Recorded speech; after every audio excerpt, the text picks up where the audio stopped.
베드로 전후서 강해 오신 여러분들 예수님의 이름으로 축복하고 또 강의 영상으로 듣고 계신 분들도 축복합니다. 오늘은 베드로전서 4장 8절 말씀을 함께 보도록 하겠습니다. 베드로전서 4장 8절 말씀. 갑자기 1장을 하다가 왜 4장으로 넘어가나 그렇게 생각하실 수도 있겠죠. 그래서 연관성 있는 구절들, 이제 그 구절을 알기 위해서는 요 구절을 알면 도움이 되는 거, 그런 것들. 그러니까 이 구절을 설명하기 위해서는 요 구절의 의미를 설명해야만 또 이제 되는 근거가 되는 그런 구절들이 있기 때문에 조금 순서가 그렇게 진행이 될 수 있다는 거 여러분들에게 양해를 구하고요. 4장 8절 그리고 나서 4장 17절 18절, 그러니까 하나님의 집에서 심판이 시작할 때가 되었다라고 하는 그 구절의 의미가 뭔지 살펴볼 거고, 다음 시간에. 그리고 나서 4장 1절에 육체의 고난을 받은 자는 죄를 그쳤음이라, 이런 구절. 그러니까 이 육체의 고난을 받은 자, 죄를 그친 자가 누군가라고 하는 거에 대해서 그 다음 시간에 할 거고, 그 다음에는 4장 6절에 대한 거, 육체로는 사람으로 심판을 받으나 영으로는 하나님을 따라 살게 하려 함이라, 이 구절에 대해서도 많은 사람들이 오해하고 있는데, 또는 이제 그 앞에 나오는 죽은 자들에게 복음이 전파되었다라고 하는 구절이 어떤 2차적인 기회, 그러니까 죽은 후에도 기회가 있다라고 하는 어떤 사람들의 주장의 근거가 되기도 하고요. 그래서 그것을 반박하는 거, 그리고 이 구절과 이제 비슷한 구절인 3장 18절, 그러니까 그리스도께서 육체로는 죽임을 당하시고 영으로는 살리심을 받으셨느니라, 이 구절. 이 구절 역시도 이제 이단들이 많이 사용을 하죠. 예수님은 영으로 살아나셨다.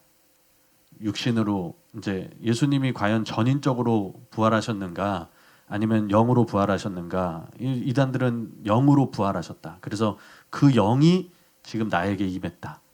그런 이제 주장을 하는 사람들도 실제로 있습니다.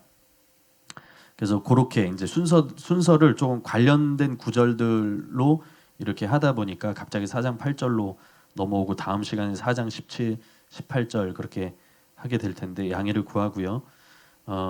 어차피 우리가 순서대로 꼭 해야만 한다기보다는 우리가 궁금한 구절들, 또 우리가 이해하기 어려운, 좀 내가 이거는 참 쉽게 생각했는데 익숙한 구절인데 이거는 내가 알고 있던 의미하고는 조금 다를 수도 있겠다라고 하는 구절들을 살펴보는 것이기 때문에 순서와 상관없이 그렇게 진행하는 점 참고하시기 바랍니다. 오늘은 베드로전서 4장 8절을 함께 보겠습니다. 여러분들의 이해를 돕기 위해서 제가 4장 8절 말씀을 읽어드리겠습니다. 무엇보다도 뜨겁게 서로 사랑할지니 사랑은 허다한 죄를 덮느니라. 이 구절 어려워 보이지 않죠? 이 구절 어려워 보이지 않고 참 쉬운 것 같고, 또 우리에게 또 익숙한 구절입니다. 그런데 읽으면 읽을수록, 또 우리의 실생활에서 봤을 때 과연 내가 알고 있는 이 구절의 의미가 정말 맞을까? 이런 의문이 들게 하는 구절이에요. 실제로 얼마 전에 어떤 성도님께서 그 카페 자유 게시판에 허다한 죄를 덮는다는 뜻이 무엇인가요? 라는 제목으로 글을 올리신 적이 있어요. 안녕하세요, 사랑하는 교회 성도입니다. 성도님이시더라고요. 성경에 보면 사랑은 허다한 죄를 덮는다는데 누가 누구의 죄를 덮는다는 것이고, 덮는다는 뜻은 또 무엇인지 궁금합니다. 이런 글을 올리셨어요. 그러면서 베드로전서 오늘 본문 말씀과 그리고 야고보서 5장 20절 말씀을 함께 올리셨어요. 이렇게 이 구절은 쉬운 듯 하면서도 그 의미를 정확하게 이해하지 못하는 구절이 아닐까 생각이 됩니다. 이 수업의 가장 그 취지에 잘 맞는 구절이죠. 저 역시 예전에는 좀 어린 마음에 이 구절에 대해서 좀 오해가 있었어요. 오해가 있었고, 이 말씀에 대해서 심지어는 좀 반감이 있었어요. 작은 것이지만 이 말씀 액면 그대로를 받아들이지 못하는 그런 작은 반감이 있었습니다. 제가 가지고 있던 오해가 뭐였냐면 죄를 지어도 어떤 사람이 죄를 지어도 사랑하기 때문에 덮어줘야 되는가? 그러니까 아무 책망할 수 없고 아무 지적하지 않고 단지 덮어주는 것이 진짜 사랑이라고 베드로는 말하는 것인가? 이런 오해가 있었어요. 그래서 이 구절에 대해서 다른 의미일 수도 있겠다. 이 구절의 의미가 다른 방향으로 해석되어야 될 수도 있겠다. 그런 생각을 한 적도 있었습니다. 그러니까 영혼을 위해서 회개가 중요하기 때문에 사랑을 가지고 누군가를 향해서 그 사람의 죄를 지적하고 그 사람을 책망하면서도 어느 때에는 이 구절이 항상 마음에 걸리는 거예요. 사랑은 허다한 죄를 덮어준다고 했는데 내가 이렇게 이제 누군가의 죄를 책망하고 회개해야 된다라고 말하는 것이 일종의 정죄처럼 작용할 수 있지는 않을까. 그런 의문이 있었다는 거예요. 그러니까 진짜 사랑은 죄를 단지 덮는 것이 아니라 오히려 그것을 찾아서 그 사람이 잘라내고 바뀌고 변화될 수 있도록 도와주는 것인데 여기서는 허다한 죄를 덮어줘라. 왜 허다한 죄를 덮어주라고 이야기하고 있을까? 그리고 원어적으로 봤을 때도 이건 가린다, 숨긴다 이런 의미를 가지고 있거든요. 그러니까 가려줘야 되는 건가? 그냥 숨겨줘야 되는 건가? 내가 아는 척하지 말아야 되는 건가? 그런 생각을 하게 된다는 것이죠. 윌리엄 바클레이는 그분의 책에서 이 구절의 의미에 대해서 다음과 같은 세 가지의 해석을 내놓고 있습니다. 실제로 이 구절에 대해서 학자들의 의견이 굉장히 분분해요. 우리가 생각하는 것보다 훨씬 더 분분합니다. 저는 바클레이의 해석을 좀 역순으로 살펴볼 것이기 때문에 잘못된 것으로부터 옳은 것으로 살펴볼 것이기 때문에 바클레이가 쓴 그 구절을 좀 역순으로 소개해드리겠습니다. 첫 번째는 이 구절에 대해서 바클레이는 하나님의 사랑이 우리의 많은 죄를 덮어주신다는 것을 의미한다.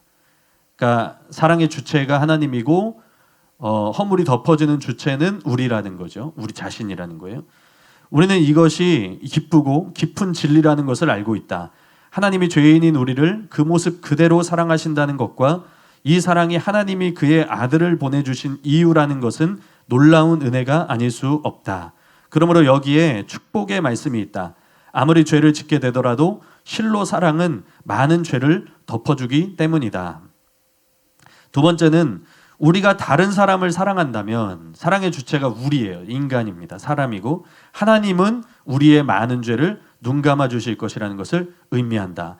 용서하시는 주체가 하나님이고 우리 또한 용서해 주신다는 것이죠. 살다 보면 두 종류의 인간을 만날 수 있다. 사람들에게서 손가락질을 받을 만한 결점이 없는 사람들은 없다. 그 사람들에게는 비판을 받을 만한 것이 하나도 없다. 그들은 도덕적이고 정통적이며 더할 나위 없이 존경할 만한 인물들이다. 그러나 그들은 동정심을 조금도 가지고 있지 않다. 이해심도 가지고 있지 않다. 그들은 완고하며 준엄하여 다른 사람들이 잘못을 저지르고 죄에 빠지는 것을 이해하지 못한다. 반면에 많은 종류의 결점이 있는 사람들이 있다. 그들은 존경할 만한 것은 없는 사람들이며 훌륭한 사람들이 볼 때 눈살을 찌푸릴 만한 습관과 행동과 도락이 있는 사람들이다. 그러나 그들의 본성은 용서하는 것과 돕는 것과 위로하는 것이다. 그들은 좀처럼 또는 절대로 남을 비난하지 않는다. 그러므로 마음씨가 따뜻해지는 것은 이 사람들에게서다. 하나님도 이와 같다는 것을 전면적인 경의를 가지고 말할 수 있다. 하나님은 자신의 동료를 사랑하고 돕는 사람에게 용서를 많이 주신다. 그러니까 우리가 이제 좀 이따가 해석을 살펴보겠지만 우리가 누군가를 사랑할 때 하나님이 심판날에 우리를 용서하신다. 그것을 근거로 해서 우리를 용서하신다. 이걸 얘기하는 것이다. 베드로가. 굉장히 좀 우리의 어떤 좀 마음이 끌리는 해석이죠. 마지막으로 바클레이는 세 번째 해석을 내놓는데 이게 바클레이가 첫 번째로 언급한 것이긴 해요. 우리의 사랑이 많은 죄를 눈감아 줄 수 있다는 것. 그러니까 우리가 사랑의 주체이기도 하고 다른 사람의 허물을 덮어주는 주체이기도 하고 또 그런 거죠. 형제의 허물을 덮어주는 것. 우리가 사랑하기 때문에 형제의 허물을 덮어주는 것. 두 번째로 살펴봤던 것은 우리가 사랑하기 때문에 하나님이 우리의 허물을 덮어주는 것. 첫 번째로는 하나님이 우리를 사랑하시기 때문에 우리의 허물을 하나님이 덮어주시는 거. 그러니까 좀 다르죠. 하나님이 사랑해서 하나님이 우리를 덮어주시고, 우리가 사랑해서 하나님이 우리를 덮어주시고, 우리가 사랑해서 우리가 다른 사람의 허물을 덮어주는 거. 이런 세 가지의 해석이 있다는 거예요. 마지막 해석을 좀 더 읽어드릴게요. 잠언 기자는 사랑은 모든 허물을 가리느니라고 말하였다. 우리가 사랑을 한다면 용서하는 것도 쉬울 것이다. 그것은 사랑이 맹목적인 것이 아니라 그 사람의 있는 그대로를 사랑하며 결점까지 포함한 그 사람 전체를 사랑하기 때문이다. 사랑은 인내하기 쉽게 만든다. 남의 자녀보다는 내 자녀에게 훨씬 쉽게 사랑의 인내를 보일 수 있다. 우리가 진정으로 친구를 사랑한다면 그의 결점을 받아들이며 어리석음을 참으며 무정함과 잔인함도 참고 견딜 수 있을 것이다. 진실로 사랑은 많은 죄를 덮을 수 있다. 그런데 특이하게도 이 윌리엄 바클레이는 베드로가 말하는 이 구절은 이 세 가지의 의미가 모두 타당하다. 그렇게 이야기를 했어요. 이렇게 씁니다. 베드로는 사랑은 허다한 죄를 덮느니라고 말하고 있다. 이 말 가운데는 세 종류의 의미가 있다. 그러면 세 종류의 의미를 얘기했죠. 우리는 그 가운데서 하나의 의미만을 선택할 필요가 없다. 이 세 가지의 의미가 모두 타당한 것이며 귀한 것이기 때문이다. 이렇게 썼어요. 그러면 정말 윌리엄 바클레이가 말한 것처럼 우리는 이 세 가지의 의미 가운데 하나의 의미를 선택할 필요가 없고, 이 세 가지의 의미가 모두 베드로가 이야기하고자 했던 것인가? 물론 저는 교훈적으로 봤을 때는 이 세 가지가 모두 타당할 수도 있습니다. 모두 의미가 있다는 거예요. 하나님이 우리를 사랑하시기 때문에 하나님은 우리를 용서하신다. 우리 죄를 덮어주신다. 또 우리가 다른 사람을 사랑할 때 하나님이 우리를 심판날에 그것을 근거로 용서하신다. 모두 성경적인 거예요. 성경적인 것입니다. 또 세 번째로도 우리가 사랑할 때 다른 사람의 죄를 덮어주어야 한다. 다 의미가 있고 어떤 교훈적인 메시지가 있습니다. 그러나 베드로가 정말 이 세 가지의 의미를 이 구절 안에 다 담고 있느냐는 거예요. 그게 문제겠죠. 우리는 분명히 이 구절을 보고 있기 때문에 세 가지가 다 성경적으로 옳은 것이고, 어떤 구절에서는, 어떤 다른 구절에서는 그 첫 번째든 두 번째든 세 번째든 그 의미를 가지고 있을 수는 있어요. 다른 베드로전서 4장 8절이 아닌 다른 구절에서는. 그러나 베드로전서 4장 8절이 어떤 의미를 가지고 있는가, 우리가 그걸 찾아 나가는 것이 중요하겠죠. 그러니까 우리가 지난주에도 살펴보았지만 순종이라고 하는 것이 어떤 다른 구절에서는 대부분 실천적인 순종의 의미를 담고 있어요. 그런데 베드로는 진리를 순종한다, 복음을 순종한다, 이런 것을 통해서 순종이라고 하는 것을 믿음의 의미로 사용을 했다는 것이죠. 그러니까 우리가 이 구절에서 어떤 의미로 사용되고 있는가라고 하는 것을 찾아나가는 것이 굉장히 중요하다고 생각을 합니다. 그래서 우리가 바른 해석을 찾기 위해서, 베드로전서 4장 8절에 대한 바른 해석을 찾기 위해서 윌리엄 바클레이가 제시한 이 세 가지 해석을 하나하나 좀 살펴보도록 하겠습니다. 첫 번째로는 한번 띄워주시겠어요? 사랑은 허다한 죄를 덮는다는 것은 하나님의 사랑이 우리의 많은 죄를 덮어주신다는 것을 의미하는가? 먼저 하나님의 사랑이 우리의 많은 죄를 덮어주신다는 것을 의미한다는 해석은 쉽게 베드로가 의미하는 바가 아니라는 것을 발견할 수가 있습니다. 왜냐하면 여기서 주체는 하나님이에요. 사랑을 행하는 주체, 그리고 허다한 죄를 덮어주는 주체가 하나님이 됩니다. 그죠? 사랑의 주체를 하나님으로 보고 있다는 점에서 이것은 문맥과 맞지 않아요. 이 베드로전서의 문맥과 맞지 않습니다.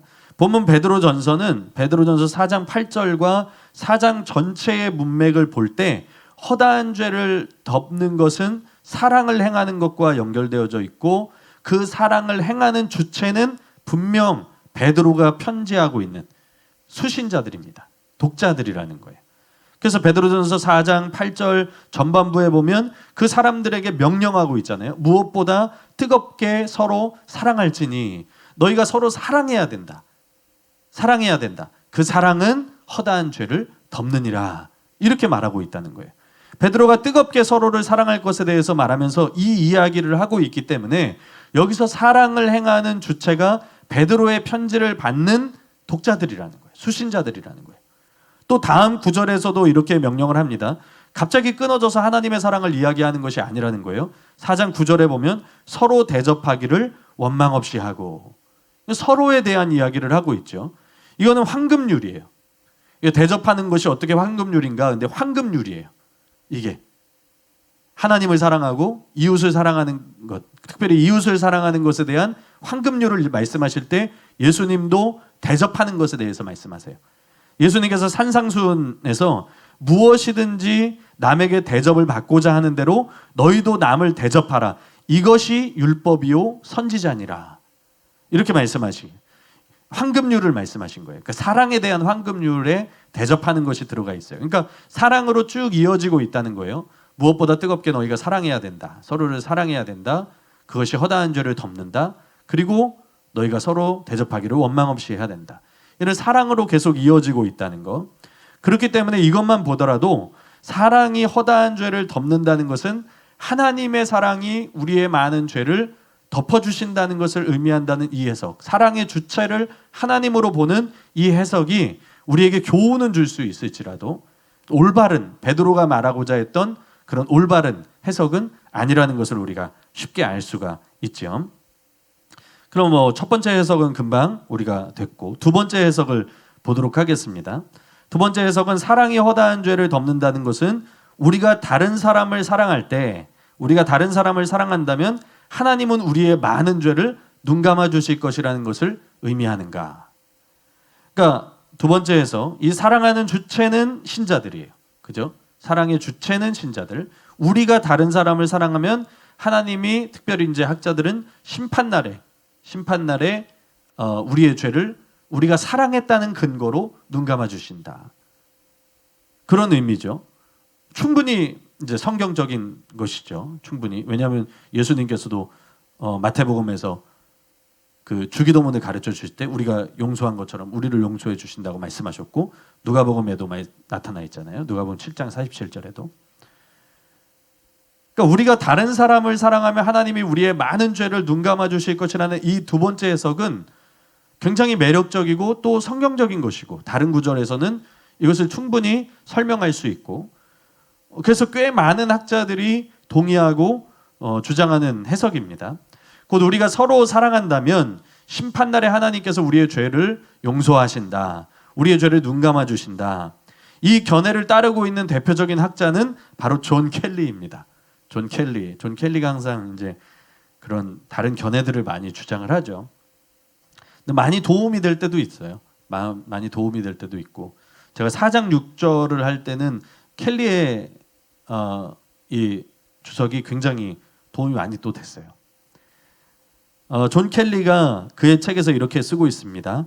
여기서 저자의 요점은 만일 그 사이에, 그러니까 종말이 이르는 사이에 상호간의 사랑이 약화되지 않는다면 오는 심판 때에 그의 독자들은 그가 부단히 상기시켜온 그들의 죄에 대해 자비를 입게 되리라는 것이다. 그러니까 문맥상으로도 이게 맞는 것처럼 보일 수 있어요. 그러니까 계속 죄에 대해서 상기시켜 왔으니까 용서는 하나님의 무상의 선물이기 때문에 그것을 우리의 공로로 받는다는 점에 대해서는 아무런 암시도 없다. 그러나 복음은 많이 사랑하는 자는 많은 죄를 사함받는다는 것과 최후 심판 때의 판결을 결정하는 것은 우리가 행위로 나타낸 사랑 또는 사랑 없음이라고 가르친다. 그죠? 다른 이제 마태복음 25장에 나오는 25장 31절 이후에 나오고 있는 양과 염소의 비유, 오른편 왼편의 그런 비유에서도 보면 우리가 사랑을 행했는가, 사랑을 행하지 않았는가, 이런 것들이 심판의 근거가 되잖아요. 그런 사랑의 행위가. 그래서 갈라디아서에서는 사랑으로서 역사하는 믿음이라고 했고, 이 굉장히 좀 우리에게 마음이 가는 해석이라고 할 수 있다는 거죠. 존 켈리의 주장대로라면 여기서 사랑하는 것의 주체는 사람, 그러니까 특별히 신자들입니다. 그러나 뒤에 나오는 허물을 덮어주는 주체는 하나님이시죠. 심판날에 우리의 허물을 덮어주신다는 거니까. 페인 퍼킨슨이라고 하는 퍼킨스라고 하는 학자도 역시 이와 같은 입장을 취하고 있습니다. 그는 간단하게 이렇게 썼어요. 죄를 덮는다는 것은 그들이 심판 때에 하나님 앞에 서게 되지 않을 것임을 암시한다. 그러니까 하나님의 심판을 피할 수 있다. 정죄를 피할 수 있다는 것을 의미한다는 것이죠. 이것은 우리에게 충분히 공감을 줄 수 있는 그런 해석입니다. 부분이에요. 왜냐하면 성경에 다음과 같은 구절들이 있기 때문이에요. 누가복음 7장 47절 특별히 보면 이러므로 내가 네게 말하노니 그의 많은 죄가 사하여 줬도다. 이는 그의 사랑함이 많음이라. 사함을 받은 일이 적은 자는 적게 사랑하느니라. 이렇게 나와 있죠. 예수님께서도 주기도문에서 우리가 우리에게 죄 지은 자를 사하여 준 것 같이 우리의 죄를 사하여 주시옵고라고 기도하라고 그렇게 가르쳐 주셨죠. 그리고 그 뒤에 이렇게 말씀하세요. 마태복음 6장 14절에서 15절 말씀에 보면 너희가 사람의 잘못을 용서하면 너희 하늘 아버지께서 너희 잘못을 용서하시려니와 너희가 사람의 잘못을 용서하지 아니하면 너희 아버지께서도 너희 잘못을 용서하지 아니하시리라. 이런 근거로 자칫 우리는 정확한 확인 절차 없이 베드로전서 4장 8절도 이 이야기를 하고 있는 거야 라고 단정지을 수도 있다는 거예요. 저 역시도 문맥을 살펴보기 전까지 이 해석이 매력이 있다. 이 해석은 충분히 공감이 간다. 왜냐하면 이것 자체로는 분명히 진리이기 때문이에요. 이것 자체로 하나님이 우리가 사랑할 때 우리를 용서하시고 우리 심판날에 정죄하지 않으시고 죄를 용서하시지. 그지? 그게 맞는데 베드로도 그걸 이야기하고 있는 게 아닐까? 그러나 중요한 건 과연 베드로가 바로 이런 의미에서 사랑이 허다한 죄를 덮는다고 말했는가 하는 거죠. 다른 성경 구절들에 그렇게 나와 있기 때문에 그리고 우리에게 공감이 되고 매력이 있기 때문에 이게 맞겠구나 추측하고 결론을 내릴 것이 아니라 정말 베드로가 이 베드로전서의 문맥 안에서 어떤 의미로 이 말씀을 하고 있는가 그걸 확인할 필요가 우리에게 있다는 거예요. 그래서 우리는 이 세 번째 대지에서 사랑이 허다한 죄를 덮는다는 것이 우리가 행한 사랑이 심판 때 하나님의 용서로 작용한다는 이 해석의 난점을 좀 살펴보겠습니다. 이 해석의 난점을 살펴보고 동시에 이 말씀의 정확한 의미가 우리의 사랑이 타인의 많은 죄를 눈감아 줄 수 있게 한다. 그러니까 타인을 용서하는 것, 우리의 사랑이 우리가 다른 사람을 용서해 줄 수 있게 하는 것. 그런 걸 의미한다는 것이 왜 타당한지까지 이제 세 번째 대지에서 살펴보도록 하겠습니다. 세 번째는 그렇습니다. 사랑이 허다한 죄를 덮는다는 것은 우리의 사랑이 다른 형제의 많은 죄를 눈감아 줄 수 있다는 것을 의미하는가. 제가 사실은 반감이 있었던 해석이라고 말씀드렸잖아요. 좀 이해가 좀 안 된다. 그러니까 위에서 언급했듯이 두 번째 해석은 이제 이 해석이 옳다는 것을 증명하기 위해서는 두 번째 해석이 옳지 않다는 것을 증명해 나가면서 찾아야 됩니다. 그래서 이제 같이 언급하는 것인데 그 증거는 다음과 같습니다. 첫 번째는 베드로가 인용한 잠언 10장 12절은 사랑으로 용서하는 것을 말하고 있습니다. 사랑으로 우리가 다른 사람을 용서하는 것을 이야기하고 있어요. 베드로는 잠언 10장 12절을 인용하고 있습니다. 인용한 거예요. 그래서 사랑의 중요성을 강조하고 있습니다. 잠언 10장 12절에 보면 이렇게 나와요. 미움은 다툼을 일으켜도 사랑은 모든 허물을 가리느니라. 그냥 띄워놔 주세요. 이 구절에 잘 보면 대조되는 것들이 있죠. 대조를 이루고 있는 것들이 있어요. 미움과 사랑이 대조를 이루고 있죠. 그리고 다툼을 일으키는 것과 모든 허물을 가리는 것이 대조를 이루고 있어요. 그러니까 미움을 통해 다툼을 일으키는 주체가 누굽니까? 우리가 미워하면 하나님이 심판날에 우리와 다투세요? 그러지 않잖아요. 그렇죠? 미움을 통해 다툼을 일으키는 주체 자체가 사람이에요. 미움을 행하는 것도 사람이고 다툼을 일으키는 것도 사람이라는 거죠. 그러면 뒤에 나오고 있는 사랑을 통해서 모든 허물을 가리는 것 또한 그 주체가 사람입니다. 그러니까 잠언에서 이 말씀의 의미는 사랑은 악을 행한 자라도 계속 다투기보다는 그것을 이제 덮어주게 한다, 가리게 한다, 이런 의미를 가지고 있다는 거예요. 그렇기 때문에 이 말씀을 인용한 베드로전서의 표현 또한 우리가 다른 사람들을 사랑한다면 하나님이 우리의 많은 죄를 눈 감아 주신다, 심판날에 우리를 정죄하지 않으신다는 의미의 해석보다는 우리의 사랑이 다른 사람, 우리 형제의 범죄한 형제의 죄를 눈 감아 줄 수 있다, 눈 감아 줄 수 있게 한다, 그런 것으로 해석하는 것이 더 타당하다는 거예요.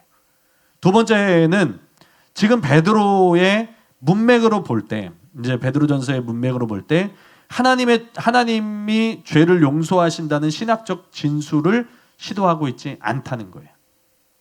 이것이 중요하겠죠. 베드로의 논점이 무엇인가라고 하는 거예요. 베드로는 지금 무슨 이야기를 하고 있는가? 베드로의 논점은 무엇인가?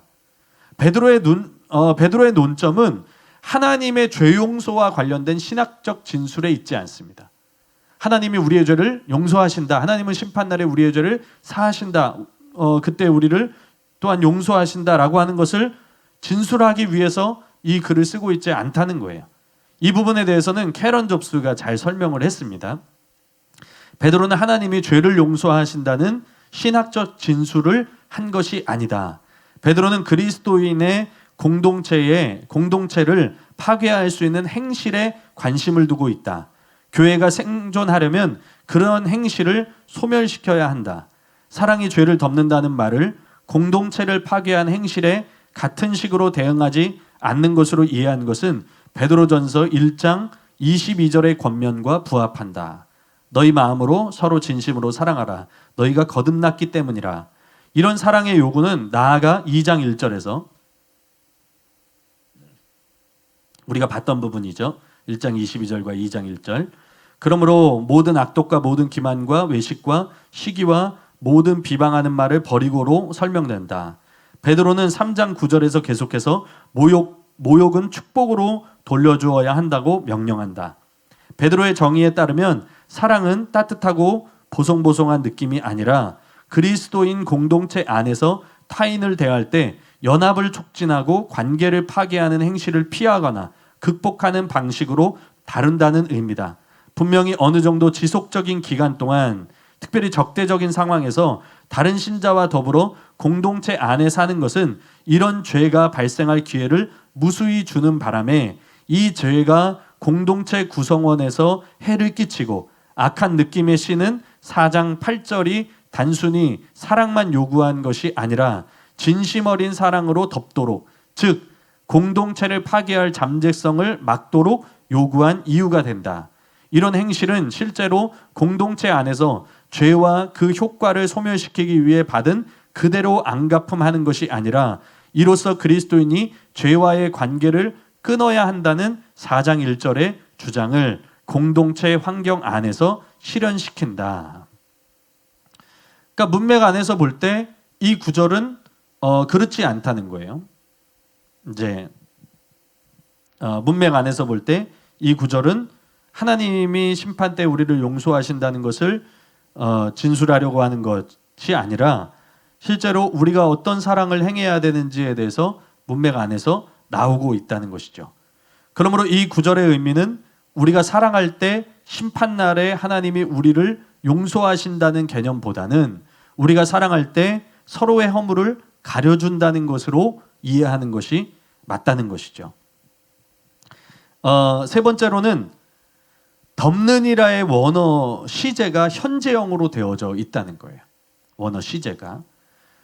존 켈리는 문맥상의 심판을 이야기하고 있는 문맥상 분명히 제가 다른 사람을 사랑하는 것에 대해서 말하고 있다고 했는데 존 켈리는 조금 앞으로 더 가요. 그래서 심판에 대한 게 있지 않느냐, 미래의 심판에 대한 구절이 있거든요. 5절 6절 말씀에 나와 있어요. 미래 최후 심판 때에 하나님께서 우리의 죄를 용서하신다는 것을 의미하는 게 아니냐, 심판이 앞에 있지 않느냐, 이렇게 얘기한다는 거예요. 베드로전서 4장 5절 6절에 보면 그들이 산자와 죽은 자를 심판하기로 예비하신 이에게 사실대로 고하리라. 이를 위하여 죽은 자들에게도 복음이 전파되었으니 이는 육체로는 사람으로 심판을 받으나 영으로는 하나님을 따라 살게 하려 함이라. 이 구절에 대해서는 마지막 심판에 대해서 나오고 있죠. 심판에 대해서. 그러니까 실제로 8절에 사랑하라는 명령이 나오기 앞서 5절, 6절에서 별로 면 문맥도 아니잖아요. 그죠? 거기서 심판에 대한 말씀이 나오고 있으니까 이것은 심판 때의 용서가 아니냐, 심판 때 용서받는 게 아니냐, 이렇게 오해할 수도 있다는 거예요. 그런데 오늘 말씀에서 덮느니라의 문맥은 현재형입니다. 지금 이 땅에서. 그러니까 미래 심판날에 이루어질 하나님의 죄 용서에 대한 부분이 아니라 현재 이루어지고 있는 것이라는 거예요. 야고보서 5장 20절에 그 앞서 우리가 서론에서 살펴봤지만, 문제제기 때 살펴봤지만, 어떤 성도님이 질문을 하면서 사랑이 허다한 죄를 덮는다는 것은 무슨 의미인가요? 사랑의 주체는 누구이고 허물을 덮는 것의 주체는 누구인가요? 물어보시면서 베드로전서 4장 8절만이 아니라 야고보서 5장 20절 말씀을 같이 들으셨어요? 예를 들으셨어요? 야고보서 5장 20절에 비슷한 구절이 있어요. 야고보서 5장 20절 말씀에 보면 너희가 알거니와 죄인을 미혹된 길에서 돌아서게 하는 자가 그의 영혼을 사망에서 구원할 것이며 허다한 죄를 덮을 것임이라. 이렇게 나와요. 베드로전서 4장 8절과 야고보서 5장 20절은 서로 비슷한 의미인 것 같은데 조금 달라요. 왜냐하면 야고보서의 덮을 것임이라라는 이 구절은 미래형으로 쓰여져 있어요. 미래형으로 쓰여져 있고, 야고보서의 표현은 죄인을 미혹된 길에서 돌아서게 하는 자는 결국 하나님 앞에서 자신의 죄를 상쇄할 것이다. 제가 자세하게 살펴보지는 않았지만, 혹은 이제 죄인을 하나님 앞에 섰을 때 그 사람의 또한 죄가 상쇄될 것이다. 죄인의 죄가. 그런 의미로 쓰여졌다면 미래에 대한 측면이라는 거예요. 정말 4장 8절은, 오늘 보고 있는 베드로전서 4장 8절은 현재적 의미로 봐야 된다. 현재적 의미로 보아서 현재 신자가 사랑을 행하며 서로의 죄를 용서해주는 교회 공동체 안에서 상호간의 사랑으로 보는 것, 상호간의 사랑, 상호간의 죄를 덮어주는 것, 가려주는 것으로 보는 것이 맞다는 것이죠. 문맥상으로 봤을 때도, 또 원어의 시대로 봤을 때도 이것이 타당하고, 뿐만 아니라 우리가 첫 번째로 살펴본 것처럼 베드로가 인용한 9절 안에서도, 잠언 10장 12절 안에서도 이 해석이 타당하다는 거. 그러므로 1번, 2번, 3번을 종합해서 볼 때 우리가 보고자 하는 해석, 우리의 사랑이 우리가 사랑할 때 형제의 많은 죄를 눈감아줄 수 있다는 이 주체를 우리로 보는 것, 또는 베드로가 1차적으로는 독자로 본 것, 이것을 의미한다는 것이 옳습니다. 맞다는 거예요. 그러면 이 네 번째로 우리가 살펴볼 것은, 마지막으로 살펴볼 건 뭐냐면 이 해석과 관련된 한 가지 의문점이 있다는 거예요. 한 가지 의문점. 그게 뭐냐면 형제의 죄를 그냥 눈 감아주는 게 사랑인가? 제가 이제 고민했던 부분이라고 여러분들에게 말씀드렸잖아요. 이 구절의 의미는 분명 그게 맞아요. 맞는데 그러면 형제를 사랑할 때 내가 그 형제가 잘못을 저지르는 것을 뻔히 알면서도 그냥 내버려 둬야 되는가? 그냥 눈 감아줘야 되는가? 심지어 제가 아까 원어상으로도 이거는 숨기다, 감추다 이런 의미가 있다고 했잖아요. 감춰줘야 되나? 숨겨줘야 되나? 이런 생각이 든다는 거예요. 우리가 앞서 살펴본 대로 우리가 사랑할 때 다른 형제의 죄를 덮어준다, 가려준다, 혹은 눈 감아준다는 해석이 맞다면 제가 어렸을 때부터 가졌던 이 의문은 사라지지가 않습니다. 사랑이 죄를 은폐해 주는 건가? 은폐시키는 것인가? 사랑하기 때문에 죄를 무조건 덮어줘야 되는가? 성격상 맞지가 않는다. 보고 그냥 냅두는 건 성격상 맞지가 않는다. 그리고 이런 의미는 다른 구절들과도 뭔가 배치되는 것 같다. 다른 성경 구절들과도. 아까도 말씀드렸지만 덮느니라의 원어 칼립토가 덮는다는 것뿐만 아니라 감추다, 그러니까 은폐한다, 혹은 숨긴다, 이런 의미를 또한 가지고 있기 때문에 그런 의문이 들 수 있다는 거예요. 그러나 그렇지가 않습니다. 베드로는 그런 의미에서 이야기한 것이 아니죠. 물론 위에서도 말씀을 드렸지만 베드로가 잠언 10장 12절을 인용하여서 이 구절을 강조하고 있어요. 10장 12절은 미움은 다툼을 일으켜도 사랑은 모든 허물을 가리느니라. 그러니까 구약에서 이 잠언의 의미는 사랑은 악을 행한 자와 계속 다투지 않고 그냥 묵과한다, 이런 의미예요. 이런 의미예요. 그러니까 여기서 대상은, 베드로는 대상을 형제로 봤어요. 그러니까 우리가 사랑할 때, 우리는 다른 형제가 죄를 범할 때 그 죄를 가려준다. 그런데 조금 다른 게 뭐냐면 베드로는 그런 의미에서 이야기했지만 잠언에서는 악인과예요. 악행하는 자. 악행하는 자를 우리가 미워하면 다툴 것이다. 악행하는 자를 우리가 단지 미워하기만 하면 그 사람과 다투게 될 것이다. 근데 악행하는 자를 사랑하면 그 사람의 죄에 대해서 우리는 그냥 다투지 않을 것이다. 묵과할 것이다. 이런 의미라는 거예요. 베드로와 그 수신자의 상황을 고려할 때 베드로는 특별히 공동체를 이야기하고 있어요. 공동체. 그러니까 외부의 어떤 다른 사람, 나와 공동체, 믿는 자 안에 속해 있지 않은 사람을 이야기한 것이 아니라 공동체 안에서 일어날 수 있는 다른 형제의 범죄에 대해서 우리가 어떻게 대처하는 것이 진짜 사랑인가를 말하고 있다는 거예요. 지금 베드로의 목적은 핍박 가운데 있는 이들에게 하나 되어야 된다라고 하는 것을 강조하고 있어요. 그걸 격려하고 있는 거예요. 공동체의 하나됨을 유지하게 해주는 사랑. 베드로전서 1장부터 이야기해요. 1장 22절부터 형제가 서로 사랑해야 된다. 너희가 뜨겁게, 무엇보다도 뜨겁게 사랑해야 된다. 또 2장 1절에서도 너희가 공동체를 해칠 수 있는 것에 대해서 그 죄를 버려야 된다. 그리고 그 뒤에도 산돌, 또 예수님, 산돌 대신 예수님 위에 지어지고 있는 우리 또한 성전, 산돌된 성전, 그것이 되어야 된다. 그건 뭐예요? 하나됨이라는 거예요. 하나된, 연합. 예수 그리스도와 연합하는 것처럼 우리가 형제가 형제끼리 서로 연합되어야 된다. 우리는 공동체다.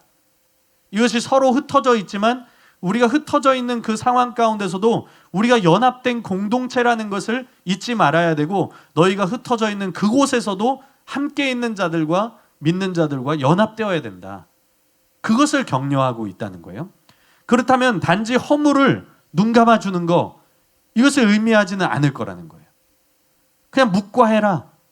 너희가 그들과 다투지 않아야 된다. 잠언의 의미처럼 단지 그 의미를 가지고 있는 것은 아니라는 것이죠.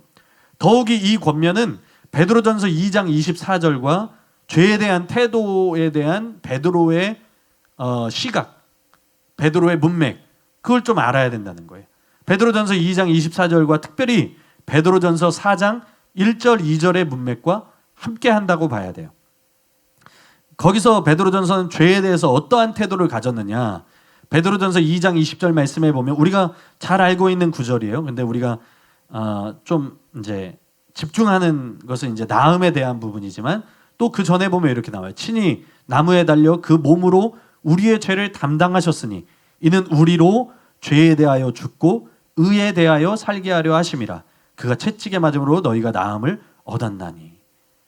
또 베드로전서 4장 1절과 2절 말씀에 보면 그리스도께서 이미 육체의 고난을 받으셨으니 너희도 같은 마음으로 갑옷을 입으라. 이는 육체의 고난을 받은 자는 죄를 그쳤음이라. 그 후로는 다시 사람의 정욕을 따르지 않고 하나님의 뜻을 따라 육체의 남은 때를 살게 하려 함이라. 자, 베드로가 이 구절들에서 죄에 대해 어떤 태도를 취하고 있습니까? 아주 엄중한 태도를 취하고 있어요. 믿는 자들은 죄에 대해서는 죽어야 된다. 의에 대하여서 살아야 된다. 굉장히 엄중하죠. 너희는 죄에 대해서 죽은 자를 해야 된다. 이렇게 얘기해요. 또 너희는 죄에 대해서, 고난을 통해 죄에 대해서 그쳐진 자다. 너는 죄를 그쳤다. 너희는 죄를 그쳐야 된다. 이런 의미예요. 그렇기 때문에 실제로 너희는 또한 실제적인 삶에서 정욕을 따르지 않고 하나님의 뜻을 따라야 한다는 것. 이것을 베드로는 굉장히 분명하게 이야기를 하죠. 그러니까 너희가 고난 때문에 죄를 그쳤기 때문에 너희가 실제 생활에서 정욕을 따르지 않고 하나님의 뜻을 따라 육체의 남은 때, 그러니까 너희가 살아가는 삶에서 그렇게 살아야 된다. 죄에 대해서 굉장히 엄중한 태도를 취하고 있다는 것이죠.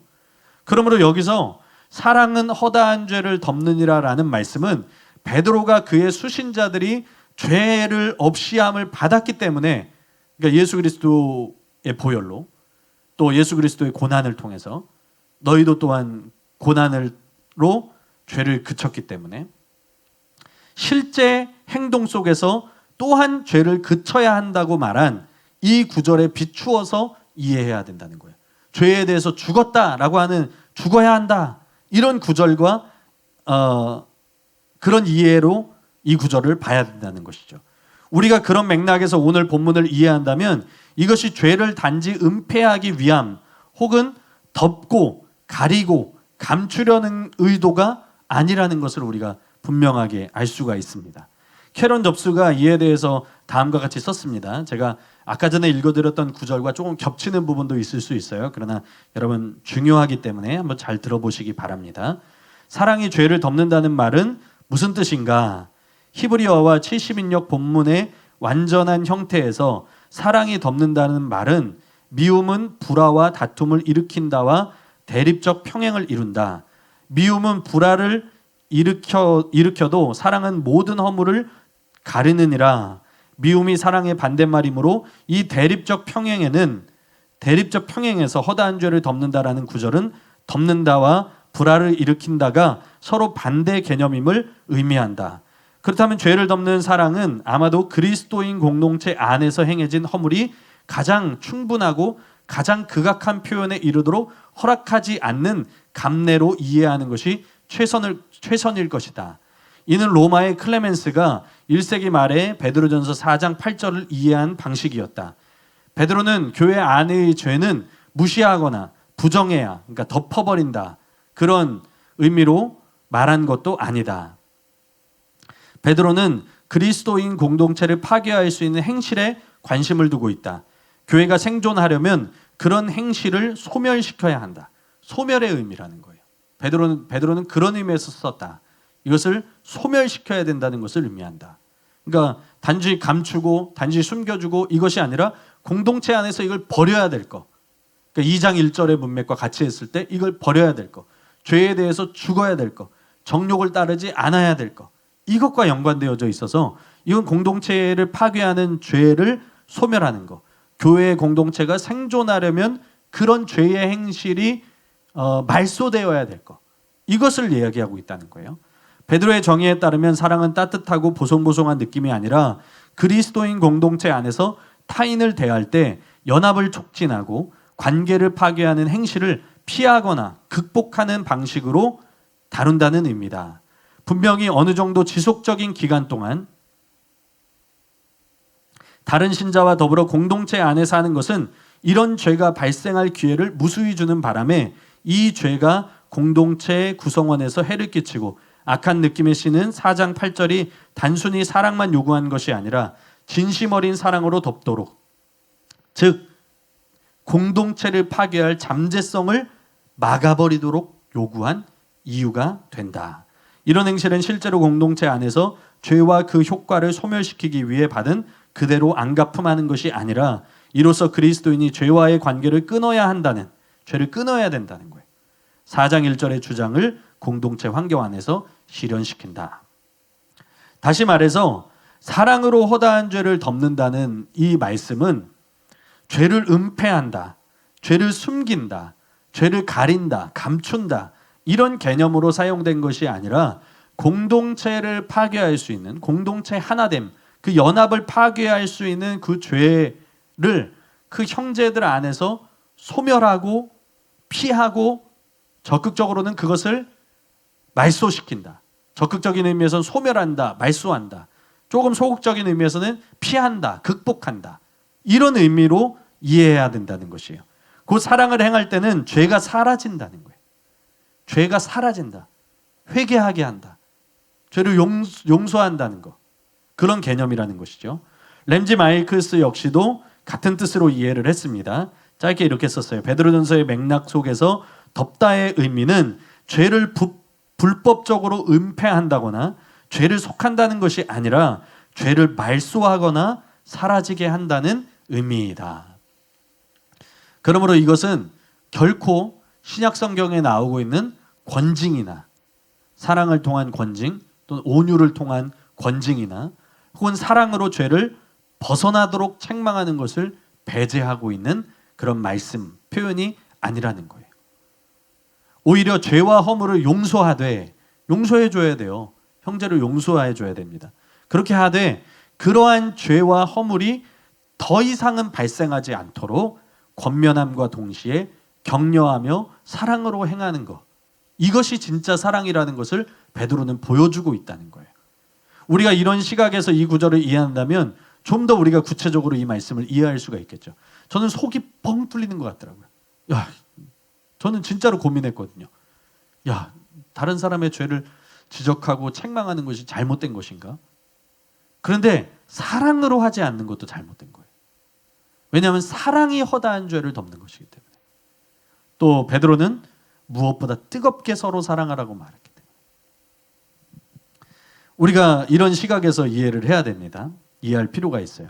죄가 있을 때 그것을 내버려 두거나 은폐하고 숨기는 것이 사랑이 아니라 또 죄를 지었으니까 이 형제를 그냥 내쳐버리는 것, 그런 건 사랑이 아니에요. 물론 우리가 진짜 사랑이라고 하는 것은 그 사람이 죄가 있을 때 그 죄를 그 사람이 말소시킬 수 있도록, 사라지게 할 수 있도록, 그리고 다시 그것이 발생하지 않도록 그 사람을 권면하고 회개케 하는 것, 그리고 그 사람을 용서했다면 다시 우리가 기억지 않는 것, 그것에 대해서 우리가 다시 들추지 않는 것, 이게 사랑이라는 거예요. 그래서 예수님께서도 또 바울도 교회 안에서의 권징을 이야기하셨어요. 분명히 권징을 이야기하시고 있어요. 마태복음 18장 15절에서 17절 말씀에 보면 내 형제가 죄를 범하거든 가서 너와 그 사람과만 상대하여 권고하라. 만일 들으면 내가 내 형제를 얻을 것이요, 만일 듣지 않으면, 두 번째 원리가 나오죠. 한두 사람을 데리고 가서 두세 증인의 입으로 말마다 확증하게 하라. 두세 사람으로 확증하게 하라는 거예요. 만일 그들의 말도 듣지 않거든 교회의 말하고, 교회의 말도 듣지 않거든 이방인과 세리와 같이 여기라. 그러니까 권징이 있을 수밖에 없지만 그것은 사랑 없이 그냥 하는 것이 아니라 이런 순차적인 사랑으로 그 사람이 돌이킬 수 있는 최대한의 기회들을 줘야 된다라고 하는 것을 말씀하셨다는 거예요. 갈라디아서 6장 1절에도 바울이 이렇게 말해요. 형제들아, 사람이 만일 무슨 범죄한 일이 드러나거든 신령한 너희는 온유한 심령으로 그러한 자를 바로잡고 너 자신을 살펴보아 너도 시험을 받을까 두려워하라. 여러분, 우리가 죄를 대하는 태도는 단호해야 돼요. 단호해야 되지만 우리 형제 가운데 죄를 행한 자를 대함에 있어서는 그 기초는 온유한 심령이에요. 그 기초는 사랑이에요. 또 더욱이 우리는 다른 사람을 사랑으로 권면할 때 또한 나 자신을 더 뾰족한 눈으로 봐야 돼요. 나는 어떤가? 그래서 더욱 너 자신을 살펴봐야 돼. 나 자신을 살펴봐야 돼. 나 자신도 그런 연약한 존재라는 것을 알고 성령의 능력으로 나도 이런 죄를 짓지 않도록 해야 되겠다. 죄를 이기며 살아갈 수 있도록 자신을 살펴봐야 된다는 것이죠. 이것은 바로 이런 성경의 의미, 또 이런 문맥의 의미 안에서 이 구절을 이해할 때 우리가 바른 이해, 더 바른 이해를 가져올 수 있다는 것 함께 살펴봤습니다. 이제 결론을 말씀드리도록 하겠습니다. 권징에 대한 바른 이해는 오히려 성도들 간의 이런 유대에 있어서 굉장히 도움을 줄 수가 있습니다. 권징이 굉장히 어떤 의미에서는 무거운 메시지가 될 수 있잖아요. 무거운 메시지가 될 수 있죠. 누군가의 죄에 대해서 어떻게 징계할 것인가에 대한, 어떻게 권면하고 징계하는가에 대한 말씀이기 때문에, 그러나 성경이 그것을 분명히 이야기하고 있어요. 권징을 잘못 이해하면 우리는 서로 정죄하는 데 급급하게 돼요. 그냥 우리가 이 구절, 다른 권징에 대한 구절들로 인해서 이걸 잘 못하면 그냥 죄를 들추어내는 것, 그런 것에 익숙하게 된다는 것이죠. 그러나 권징의 바른 이해는 온유와 사랑을 기초로 한 공의로운 징계, 공의로운 징계, 결국은 모두 권면하고 모두 사랑으로 그 사람의 죄를 책망하고, 그래서 죄에서 멀어지도록 하는, 그래서 형제들과 그 사랑으로 오히려 유대감을 가질 수 있게 해준다는 것이죠. 여러분, 우리는 공동체입니다. 사랑하는 교회든 하나님은 교회를 공동체로 세우셨어요. 하나와 같습니다. 베드로가 2장에서 말하는 것처럼 우리는 산돌이신 예수께 나아가 산돌처럼 지어지는 거예요. 그 하나의 건물로 지어진다는 것이죠. 그러니까 여러분, 우리가 만약에 벽돌로 건물을 짓는다 하면 그 벽돌 하나하나를, 이 벽돌로 구성되어진 집을 보면서 혹은 성전을 보면서 우리가 야, 이건 벽돌이야 그렇게 이야기하지 않잖아요. 아, 이건 교회야, 이건 성전이야, 이건 집이야, 이렇게 얘기를 하잖아요. 한 사람 한 사람이 모여서 교회를 이루는 거예요. 우리가 하나일 때는, 여러분, 만약에 벽돌 하나가 거기서 빠져나와서 저기 도로가에 있다고 해봅시다. 그러면 우리는 이걸 보면서는 성전이요, 교회요, 집이라고 이야기하지만 이 벽돌을 보면서는 우리는 집이라고 이야기하지 않아요. 떨어져 나가는 건 안 된다는 거예요. 그 하나가 되어야 돼. 하나와 같이 되어야 된다는 거예요. 함께 연합되어져 있어야 된다는 거예요. 그렇게 하려면, 우리가 연합되어져 있고 하나가 되어 있으면 죄 역시도 우리에게 누룩과 같은 존재가 돼요. 누군가가 죄를 지었을 때 그 죄의 영향력이 누룩과 같다는 거예요.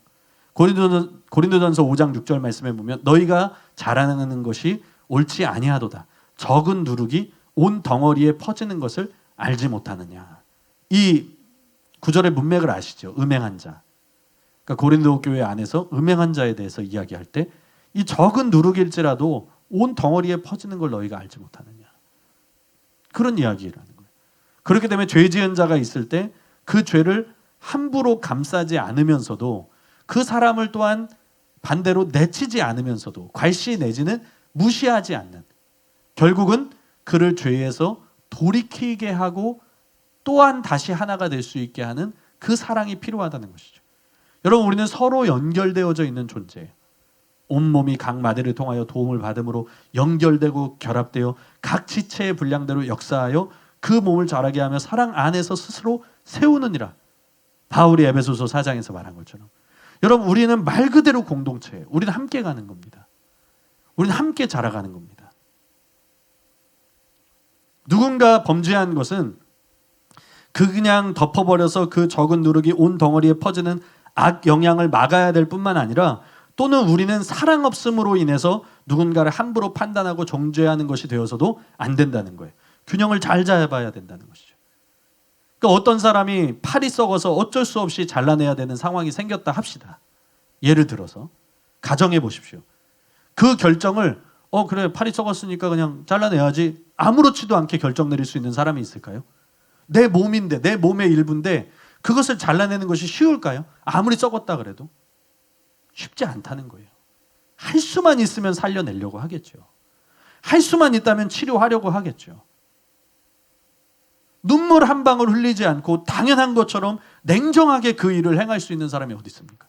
손가락 하나도 잘라내기 힘든 것인데.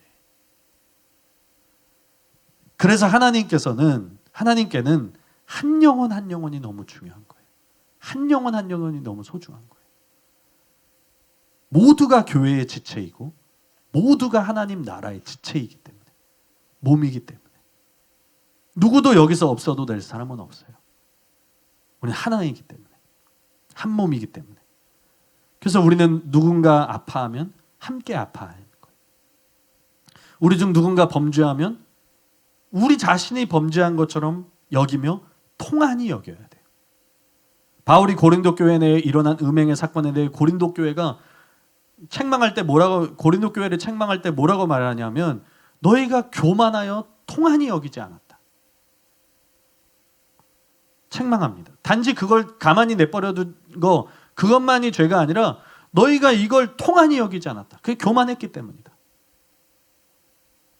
우리가 바로 이런 마음으로 뒤처진 자나 아파하는 자나 또는 범죄한 자를 최대한 권면하고 세우고 함께 통한히 여기고 회개하게 하고 따라오게 하고 잘하게 하고 함께 갈 수 있도록 권면하고, 할 수 있는 한 권면하고 권고하고, 되도록 끝까지 그를 위해서 사랑의 마음을 잃지 말아야 된다는 거예요. 그리고 그가 진실로 돌이키고 회개했다 그러면 사랑과 용서는 그를 받아주고 그가 행한 이전의 죄에 대해서 다시 들추어내지 않는 거예요. 많은 사람들이 기억력이 너무 좋아요. 특별히 누군가가 잘못한 거에 대해서. 너 지난번에도 그랬잖아. 하나님은 그렇지 않으세요. 우리가 하나님의 사랑으로 사랑해야 되는 거예요. 그래서 서로에 대한 사랑, 그리고 용서, 그리고 죄와 죄인에 대한 우리의 태도, 그리고 권징의 말씀에 대한 바른 이해가 주어지면 다른 사람의 일이 나의 일처럼 여겨지게 되고 그 사람을 진짜로 사랑하게 됩니다. 범죄한 자가 있으면 모른 척하거나 혹은 숨기거나 에이 다투지 말아야지 그냥 냅둬야지 그게 아니라, 혹은 반대로 뒤에서 그를 정죄하고 헐뜯고 험담하고 이것이 아니라 그를 위해서 기도하게 되고 또 하나님이 주신 기회대로 권면하게 되고 돌이킬 수 있도록 또 그 사람을 위해서 더 엎드리게 되고 그것을 원하게 되고, 우리가 진정한 사랑을 행하는 공동체가 되기를 예수님의 이름으로 축복합니다. 또 여러분이 속한 어떤 삶의 현장 속에서도 진짜 이 사랑이 여러분들에게 나타나게 되기를 예수님의 이름으로 축복합니다. 죄를 쉽게 여겨서도 안 되지만 죄인을 돌이킬 수 있게 하는 그 사랑이 우리 안에 있어야 된다는 거예요. 우리 안에. 그래서 더 주님으로 인해서 우리가 그 일을 행할 수 있도록, 또 우리가 기도해야 될 것은 하나님, 내가 다른 사람의 죄를 지적하고 정죄하는 것에만 급급한 것이 아니라 그것이 우리의 사랑으로 이제는 그 사람을 바라볼 수 있게 해주시고, 또한 하나님, 하나님의 불꽃 같은 눈으로 나 자신을 살펴주십시오. 내가 더 부족한 자는 아닌지, 내가 더 최악의 사람은 아닌지, 하나님 나를 돌아볼 수 있는 그런 우리의 진짜 하나님의 사람, 또한 하나님이 세우신 교회, 공동체가 될 수 있도록 하나님 역사해 주십시오. 여러분 항상 기도하고 그렇게 행하는 자가 되시기를 예수님의 이름으로 축복합니다. 오늘 수업 마치겠습니다. 기도하겠습니다. 하나님 감사합니다. 우리를 교회로 부르시고 하나님 하나된 공동체로 하나님 우리를 부르신 것을 주님 감사합니다. 하나님 우리 안에서 죄의 일들이 있을 때, 또 형제들 간에 형제에게 어떤 죄를 범한 것이 보일 때 우리는 어떤 마음을 지금까지 가졌습니까? 그 죄에 대해서 모른 척하거나 그저 숨기고 가리는 것, 불법적으로 은폐하려고 하는 것, 그런 마음이었습니까? 아니면 내가 지적하고 정죄하고 또 그 사람에 대해서 사랑 없는 책망으로 다가가는 그런 모습은 아니었습니까? 하나님, 우리가 이제는 베드로가 말한 대로 무엇보다도 뜨겁게 서로를 사랑할 수 있도록 도와주시고 그 사랑으로 인해서 그 사람이 돌이킬 수 있도록 그를 위해서 기도하고 사랑으로 권면하고 그 사람과 함께 회개하고, 그뿐만 아니라 나 자신을 살필 수 있는 그런 온유한 심령, 또 사랑의 마음을 가질 수 있도록 하나님께서 역사하여 주시옵소서. 예수님께서 또 바울 사도가 우리에게 권징의 말씀을 주신 것처럼 우리가 그 의미, 그 안에 있는 사랑을 잘 알 수 있도록 도와주시고, 이 공동체가 파괴되지 않도록, 이 공동체가 하나님의 나라 안에서 견고할 수 있도록, 반석 위에 세워진 교회가 될 수 있도록 하나님, 우리가 죄에 대해서 용납하지 않고 죄인에 대해서 사랑하는 그런 마음을 가질 수 있도록 하나님 함께하여 주시옵소서. 역사하여 주시옵소서. 하나님 감사합니다. 오늘 함께하신 주님께 영광 올려드립니다. 주님 사랑합니다. 예수님의 이름으로 기도합니다. 아멘.